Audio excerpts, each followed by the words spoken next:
በስመ አብ ወወልድ ወመንፈስ ቅዱስ አሐዱ አምላክ በክርስቶስ ክርስቲያን በወልድ ውልዳን በሀብትን ጸጋና የመንፈስ ቅዱስ መንፈሳውያን ዝተሰመኹም አቦታት ካህናት አሕዋት ዲያቆናት አቦታትን አዴታትን ከሙን ህፃናት ከመይ መጺኹም አሜን። ቅዱስ እግዚአብሔር አምላክና በዝኹር ዕለት ከምዝገይሩ እዛኻ ኸበና ክብርን ምስጋና ንዕንበይኒ ይኹኖ ከምቲ አቀዲሙ ክወሃብ ድጸንሐ ሕጅውን በሕቶን መልስን እግዚአብሔር ክምህረናዩ ናብዚ ሕቶን መልስን ከብለኩሜ ዘንበዝ ጎነይ ዘለው ማሕበር ቅድስት ድንግል ማርያም ክኾኑ ከለው ዘንበዝ ዘለው ድማ ማሕበር አቡነ እንድርያስ እዮም።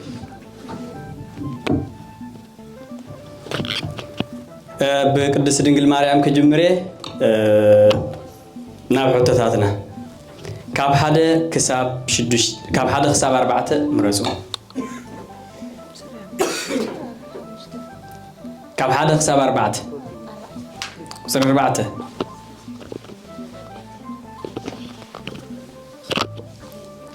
ራይ ፍጥረታት እግዚአብሔር ፍጥረታት በመንታይ ፈጢርዎ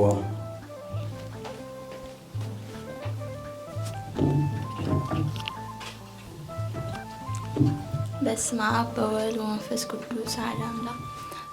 እግዚአብሔር ፍጥረታት ከፈጥር ከሎ በሰለስተ አገባብ ፈጢሮም በሐልዮ ማለት በሐሳብ በነቢብ በቃል በገቢርካ በግብሪ ሙሉ መልሲ ማሕበር ቅድስት ድንግል ማርያም ሙሉ መልሲ መልሰማለሁ። ማሕበር አቡነ እንድርያስ ሓደስ ክልተ ሰለስተ ኣለኩ ቁጽር 2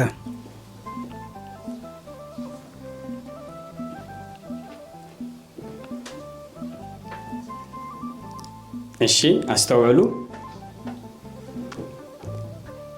እግዚአብሔር ንፍጥረታት ንምንታይ ፈጢርዎ?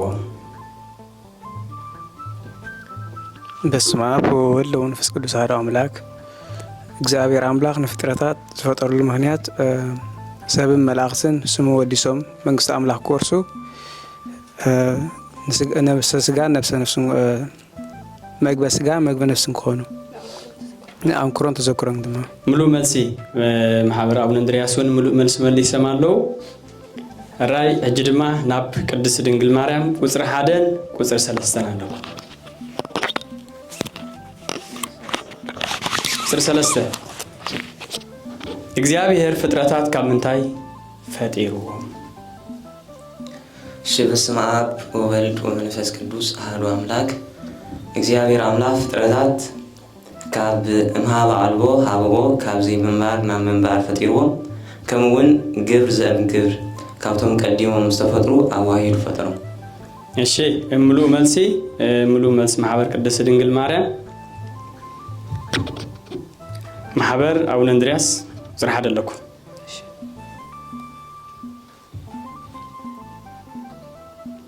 እሺ አስተውሉ። ስነ ፍጥረት ማለት እንታይ ማለት እዩ? ስነ ማለት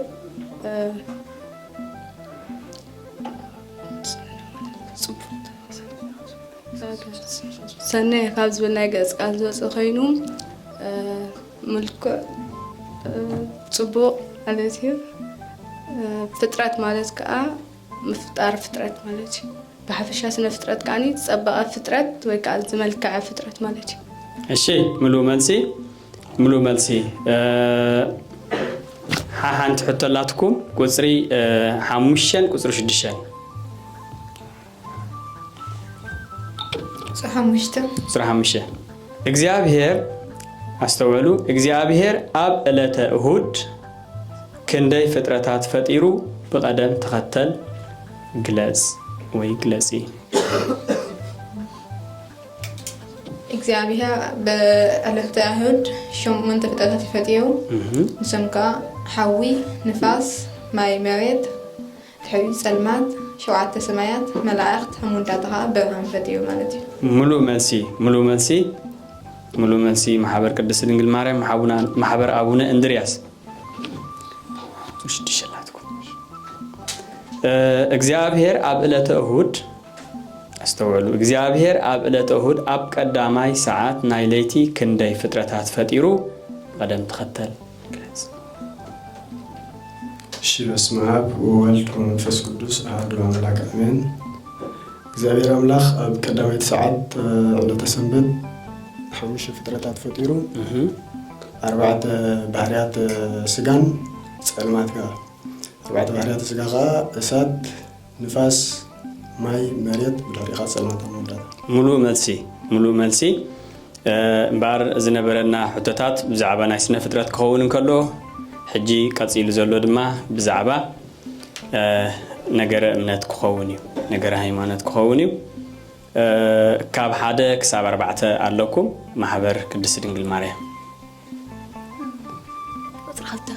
ቁጽሪ 2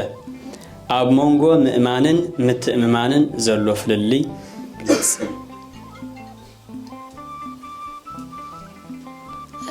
ምእማን ማለት ንሓደ ነገር ከም ዘሎ ምእማን ማለት እዩ ምትእማን ከዓኒ ነቲ ዝኣመንካዮ ብግብሪ ክትገብሮ ከለኻ ከዓኒ ምትእማን ይበሃል ኣብነት ደልና ከዓኒ ንኣብነት ቅዱስ ቁርባን ማለት እዩ የድሕን ኢልና እንድሕር ኣሚንና ንዑ ክትገብሮ ከለና ድማ ምትእማን ማለት እዩ እሺ እታ ምእማን እስኪ ምድገምያ ንኣብነት ቅዱስ ቁርባን ምእማን ማለት መግለጽ እምበር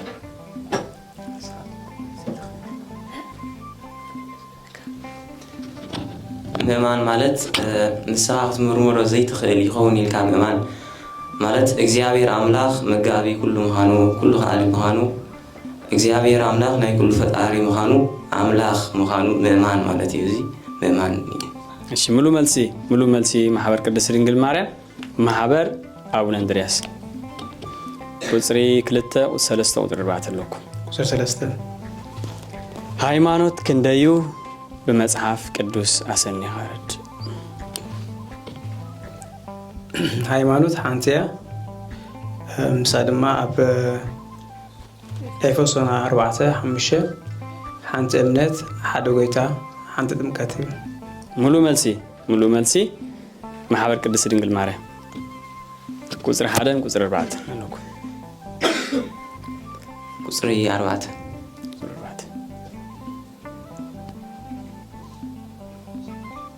እሺ እዚያ ሐኪም ያሶጀ ስለምንታይ ቃልዋ ማለት እዩ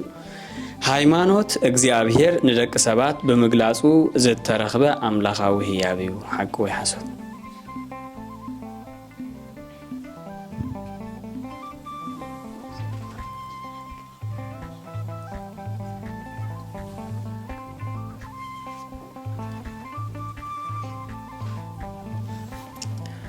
ሐቂ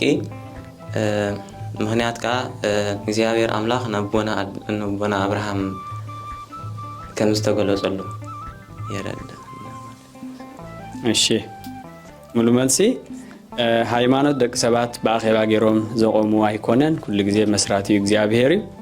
ካን ደቂ ሰባት ከም ህያብ ገይሩ ዝሃቦም አምላኻዊ ህያብ ሙሉ መልሲ ብዛዕባ ናይ ነገረ እምነት ኣብዚ ወዲና ኣለና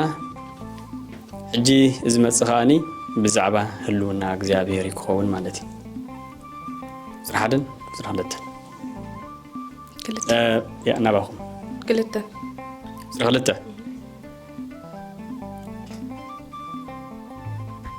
ሓንቲ ግን ኣላትኩም ኣብ ነገረ እምነት እሺ ያሬታ ሓንቲ ነገረ እምነት ኣላትኩም ዝራሓደ ማለት እዩ ሃይማኖት ማለት እንታይ ማለት እዩ ሃይማኖት ማለት ሃይመነ ካብ ዝብል ናይ ግዕዝ ቃል ዝወፀ ኮይኑ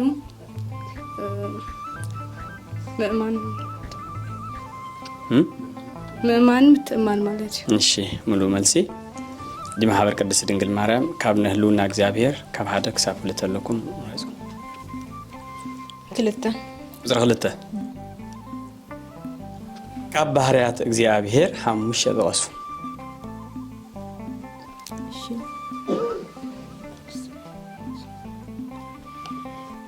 እግዚአብሔር አይወሰንዩ እግዚአብሔር ዝነበረን ዘሎን ዝነብርን እዩ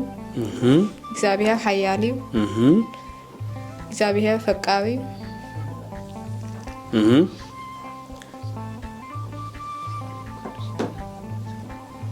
እግዚአብሔር ቅዱስ እዩ እግዚአብሔር ዘላለማዊ እዩ ቃል ተስማዕልና ሙሉ መልሲ ና እግዚአብሔር ባህርያት ዝብደቅ ሰባት بعقمና በት እግዚአብሔር ምሕረቱን ደቅ ሰባት ዝገለጾ ይንበር ኩሉ ግዜ እግዚአብሔር ቃል ተዝርከብ ነሩስ ልዕልዚ ንሕና ደቅ ሰባት ጽቡቕ ኢልና እንገልጾ ወይ ከዓ ልዕሊ ዓቕምና ኢልና እንገልጾ ልዕሊ እግዚአብሔር እግዚአብሔር ጥራይ ዝገልጾ እንተኾነ ግን ካብቲ ባህርያቱ ዝምሕዋትና ገልጽ ወድጸንሑ ይመስል ማሕበር አቡነ እንድርያስ ረሓደላትኩም ህልውና እግዚአብሔር ብኸመይ ንፈልጥ እግዚአብሔር ከም ዘሎ ብኸመይ ንርዳእ እሺ ህልውና እግዚአብሔር ነረጋግጸሉ ብዙሕ መንገዲ ኣሎ ቀዳማይ እምነት ካልኣይ መጽሐፍ ቅዱስ ሕልና እግዚአብሔር አምላክ ከዓ ባዕሉ ክግለጽ ከሎ ማለት እዩ ከምኡ ከዓ ስነ ፍጥረት ሙሉ መልሲ ብብዙሕ ክፍለጥ ይኽእል እግዚአብሔር ከም ዘሎ ገለ ካብኡ ግን ዞም ሓሙሽተ ክግለጹ ጸኒሖም እሞ ሙሉ መልሲ ማሕበር አቡነ እንድርያስ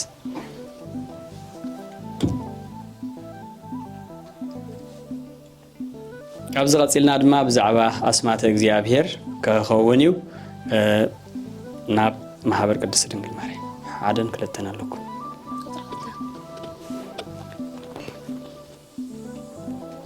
ቁፅሪ ሓደ ክትመርፁ ክትግደዱ ኢኹም ቁፅሪ ሓደ ምረፁ ቁፅሪ ሓደ ሂበኩም ኣለኹ ባዕለይ ካብ ኣስማት ናይ እግዚአብሔር 6 ጥቀሱ ካብ ኣስማት እግዚአብሔር 6 ጥቀሱ አዶናይ እግዚአብሔር አምላክ ፈጣሪ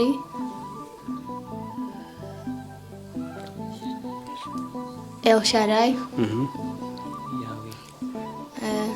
ያህዌ እሺ ሙሉ መልሲ ማሕበር ቅድስት ድንግል ማርያም ማሕበር አቡነ እንድርያስ እዞም ክግለጹ ዝጸንሑ ትርጉሞም ንገሩና ንስኹም ከ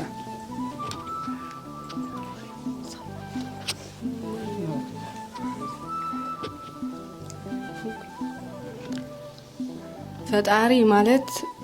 ጎይታ ሃገር ጎይታ ዓለም ማለት እዩ ናይ እግዚአብሔር ማለት እዩ ፈጣሪ ማለት ከአኒ ፈጣሪ ኩሉ ምዃኑ ዝገልጽ ስም እዩ ኤልሻዳይ ማለት ከዓ ሁሉ ዝኽእል እዩ ይህዌ ከዓ ዝነበረን ዘሎን ዝነብርን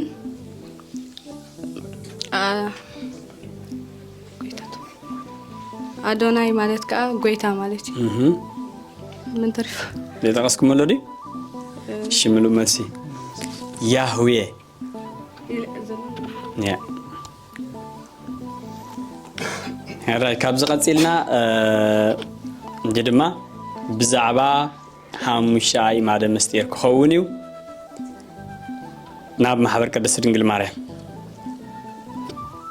እዚ ቁጽሪ አይምርጾኩም ነ ባዓለይ እንዳሓተትኩም ከይድ መስረሳይ ማለት እዩ አይ ማደ ምስጢር ክንደዮም በቀደም ተከተል ጥራስ እሺ አይ ማደ ምስጢር ሓሙሽተዮም ንሳቶም ከዓ ምስጢረ ስላሴ ምስጢረ ስጋዌ ምስጢረ ጥምቀት ምስጢረ ቅዱስ ቁርባን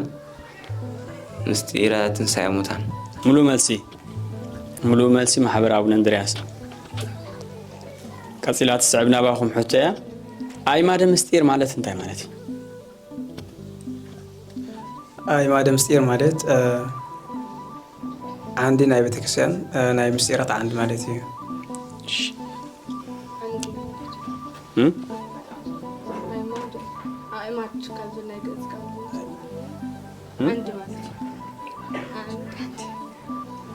እስከ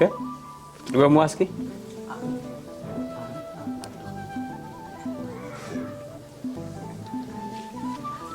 አይ ማደ ካብዝ ናይ ገዝግስ ዝወፀ ኮይኑ አንድ ናይ እምነት ወይ አንድ አይዕኑድ ናይ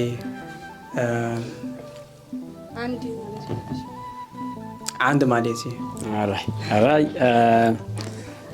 هو تي ترجمه بقام تعملوا جن كاب اسكت عذبت كابي زبل كابي إيماد زبل كابي وسيو ها أنت عذبتي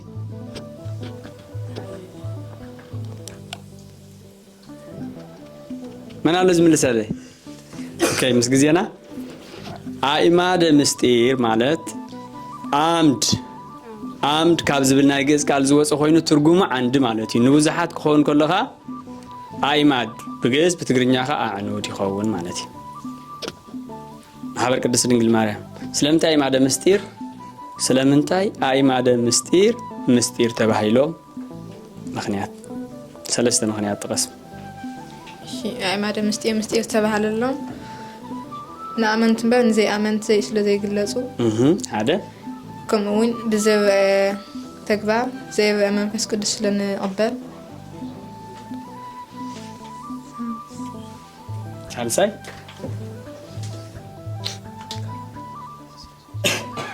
ساساي كا أمون لعت لزغون بس حس لذي نخل مستير يبهم ماشي ملو ملسي محبر أو نندريس سلامنتاي عماد مستير حامشته كوينو 4 مخنيات طرس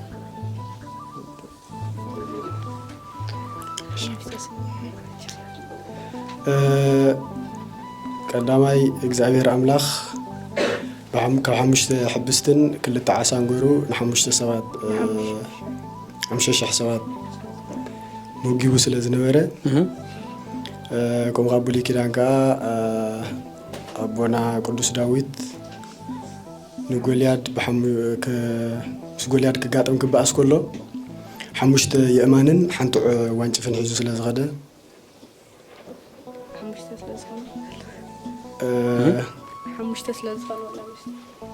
እሺ 5 ስለ ዝኾኑ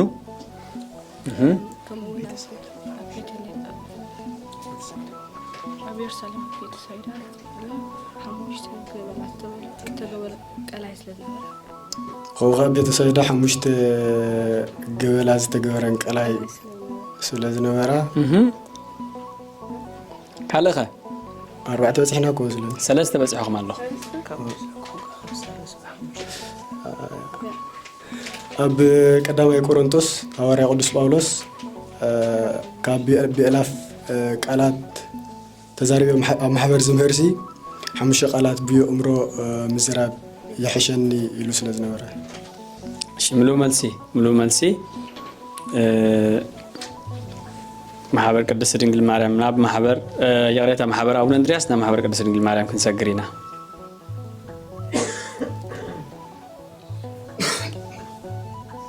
سلاسي كابزرات إلنا أدم بزعبة مستير سلاسي يكون سلاسي مالت انتاي مالتي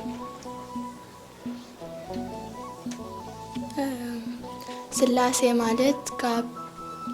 سلاسة زبنا يقص قال واسا خاينو سلاسة مالتي ماشي ملو ملسي تصولوا تدليهم تصولوا تخليهم سلستنت مالتي سلستنت هاي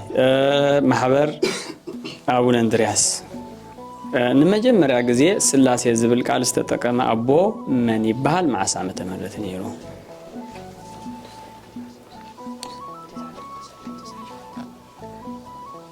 ቅዱስ አግናጢዎስ ዓመተ ምህረት 98 እሺ ሙሉ መልሲ ማህበር ቅድስት ድንግል ማርያም አስተውዕሉ ካብ መጽሐፍ ቅዱስ ኣብ ብሉይ ኪዳን ካብ መጽሐፍ ቅዱስ ናይ ስላሴ ሓድነትን ሰለስትነትን ዝገልጽ ጥቕሲ ኣሎዶ መጀመርያ ሕቶይ ኣሎዶ ዝብል እዩ ኣሎዶ የለን ኣሎ እሺ እንተሎ بتقصي أسنيخ أرجع حاجنة سلستنة ناي سلاسي كردانا زخيل قال مالتيو أب بلوشدان أب زفترة معرف حدا فقدي إسران شدشن ده تملكتنا إجزيابير بملكنا بمثلنا سم نكبر بلا إجزيابير نحد النوتو بملكنا بمثلنا قبل كلها ناي سلستنة بلها ناي حاجنة مالتيو يردانا كالخ وسوسكي ካልኻ ኣብ ዘፍጥረት ምዕራፍ 1 ፍቅዲ 1 እግዚአብሔር ኣምላኽ ብመጀመርታ ሰማይን ምድርን ፈጠረ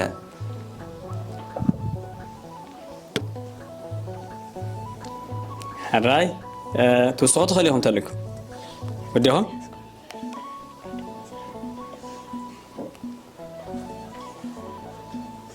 كمون ቅጽል ኢልና እንደሪናዮ ንውረድ እሞ ዘረባኦም እንደባልቕ ዝብል ጽሑፍ ንርከብ ቋንቋታቶም ቋንቋታቶም በለ እሺ ሙሉ መልሲ حراي ናብ ማህበር አቡነ እንድርያስ ክንሰግሪና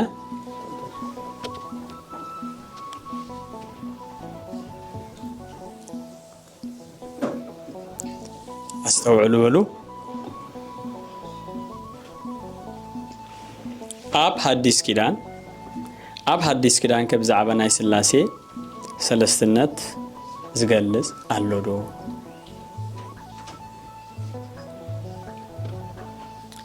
አቡሊ ኪዳን ከገልጸን ያም ሀቀዶ አዲስ ኪዳን ከነባ ወሎ እሺ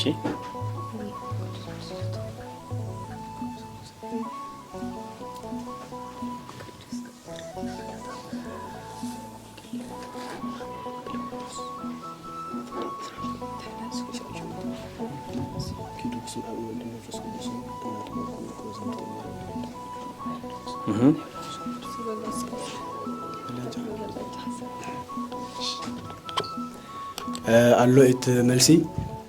ንኣብነት ኣብ ወንጌል ማቴዎስ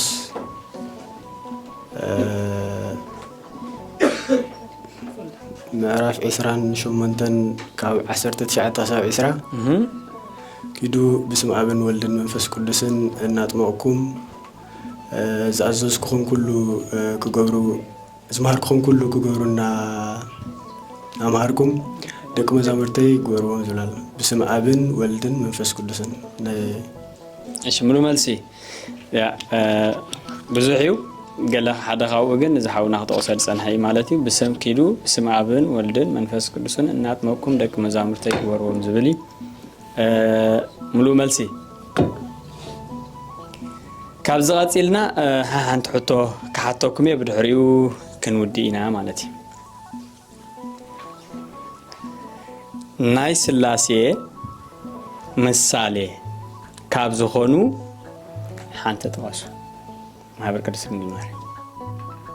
ናይ ስላሴ ምሳሌ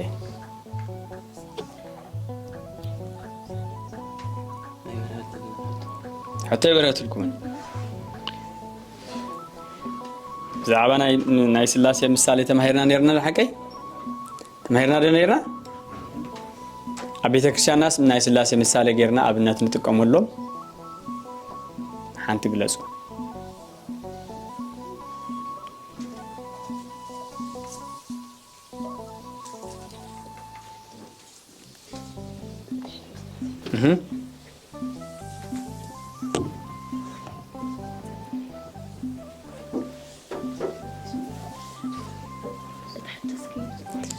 ምሳሌ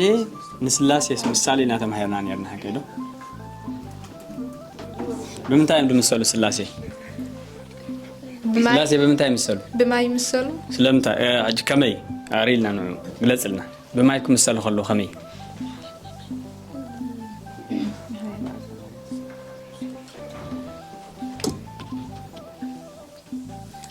ንኣብነት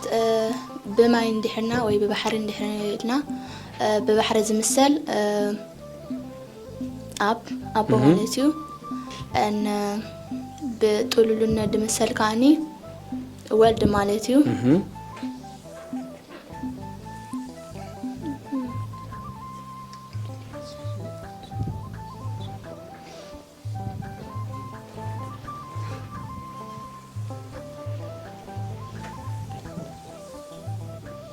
جزيرة وسيدكم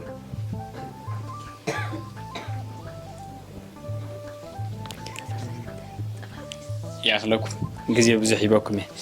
هراي أيترددكم من سنة حتى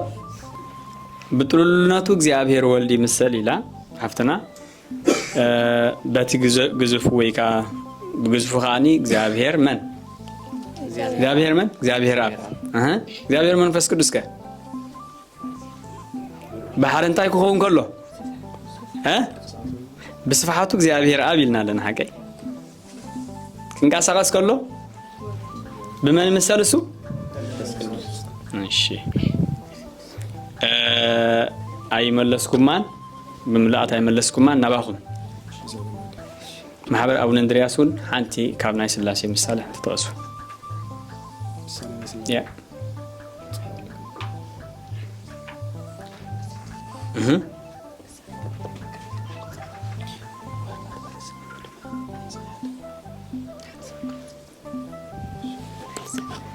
أتدونجينا نمودة تحت هذه.